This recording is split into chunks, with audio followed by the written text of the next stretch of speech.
We are going to play If We're Allowed to Visit by Gemma Mahadeo and Ian MacLarty. This is another game in Virtual Textual, the exhibition at Phoenix Cinema and Arts Centre up in Leicester, which will be on till the middle of December, if you'd like to come along and see. I highly recommend going along to see this one, actually, because it's projected huge. It looks great. The experience is very different in it on a smaller screen, actually, than on a big screen. So yeah, you just start off with just what seems like just a wall of text. What? You can just move around. It's amazing. What's interesting for me about this game is I played it. Was this also the last? It was. Yeah. I played it another exhibition before this one. Yeah. But like on a big screen, and I like played it very briefly, and there was like a lot of people in the room. It was like when an event was on, so I didn't really quite click because when you're at an exhibition, you're like mid conversation or whatever. And then I went and played it like alone and spent some time with it, and I was like seeing all the bits. Yeah. They were all like, I was like, oh okay, I get it now. But I think as well, like, it's really interesting as well when you do play it in an exhibition if someone else has been playing before you and it's like zoomed in somewhere and then you have to like orient yourself, and sometimes it's quite hard to actually do that, and it's really interesting how the landscape forms. And I think probably it's a good moment to kind of say to anyone watching that, like, if you can't quite pass this, try to look at it as a landscape. So I think I've noticed quite a few people will come into this and try and read the text in the kind of shapes they are without kind of almost doing that magic eye picture thing. Yeah, of to like unfocusing. Move your head back and maybe like squint your eyes a bit to see the picture form. Yeah. So if you haven't seen it yet, this is a 3D world rendered with all of the textures as poems on them. So you can just make out a house in the kind of center there. Where's the flies? There's some trees. Where's the flies? They're over here, under the trees. You can just see these flies circling around. Yeah. What is Eucalyptus globular? Oh, where? Yeah. Mingle air.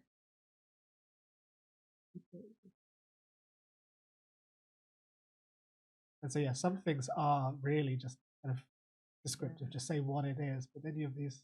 Let's walk into the house and we can find some. Oh, and I love how it can get really confusing. Yeah. And then you're like, oh, okay, I understand. So like the inside the roof here has like a fully kind of narrative poem. A corrugated tin roof has its charms, sure, but it's noisy as. And oh gosh, when it has holes and starts to leak, you've lived like that before. It's the wet season in this country is particularly known for its volatile monsoons, typhoons, floods. Small fry concerns. It's the rush to find as many buckets and basins as you can. Anything that will hold water and stop the house from becoming a potential hellfire. It may seem quaint, but I promise you the noise, the thunder of heavy rain hitting the roof is deafening and a little bit frightening.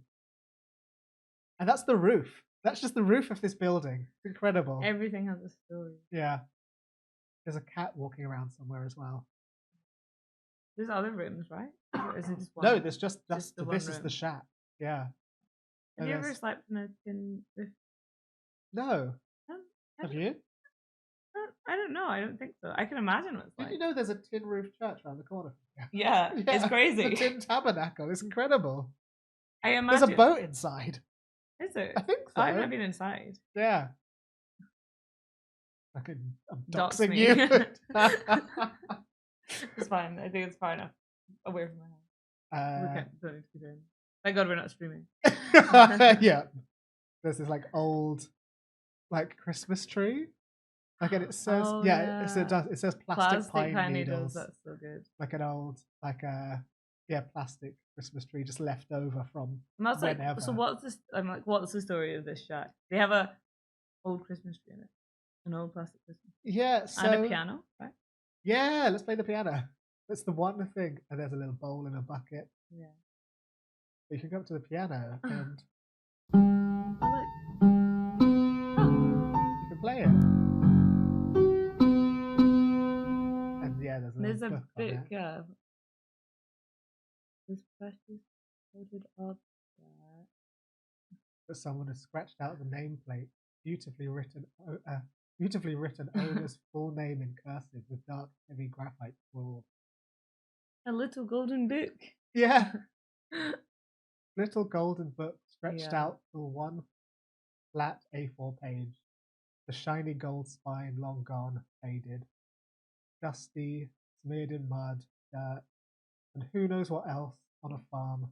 But I pick it up anyway, gently unflattening it and turning to the front inner cover. Yes, you're asking like what's the kind of story? Yeah.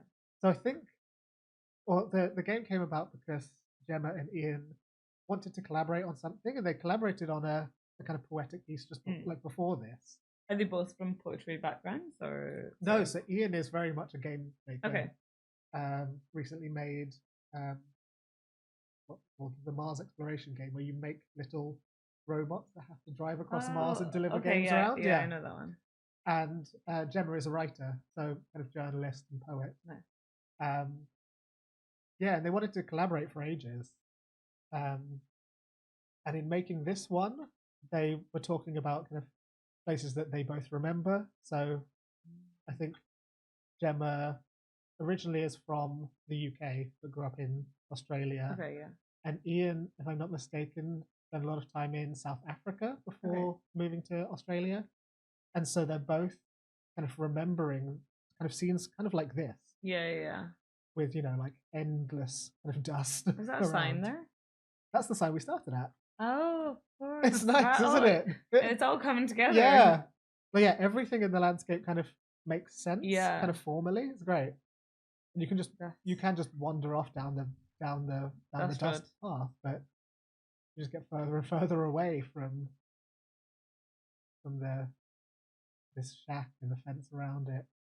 I think it's interesting because even though when we were playing Wayfinder, you were like, this is the game that has the most exploratory aspect and maybe like visually explorative, but this game is also so explorative 100%, as well, and it's just like it's the type of thing you just first start playing it and you wouldn't really see it, and then you find all the little bits, and it's I think all of the games we've been playing have that like exploratory nature. You want to find out what's next, and it's either if it's clicking on the next word or like going down a path or picking things up. And I think that's part of why we wanted to put this whole thing together of kind of games and poetry, because there is that element of discovery. And kind of surprise in the unknown from being able to like press a thing or interact with a thing and something changing and you getting that nice feedback loop. I'm trying to see if that's on the fence. Yeah, that's on the fence. Just a frog, not snake, not lizard predator. Just hanging, just wondering when you'll next water the young fruit tree. Soak these roots real good, you'll hear the frog's glee, a steady minimalist, gentle percussive croaking, sunrise and sunset soundtrack. I love Gemma's writing so much. I think it's incredible. As well, it's about splinters and fingers. Was it fence post? Oh, it was here. It's on the fence. There we go. Fence post with splinters. Stroke one direction, smooth as animal felt. The other. Echidna hackles. Echidna. I was like, how'd you say echidna? Hackles. It's about trying to find homes. Seeking new homes in your fleshy fingertips. I think that's such a good expression. Yeah, that's great. Yes, again, highly recommend anyone go and kind of experience this for yourself. Like you'll find little hidden bits everywhere.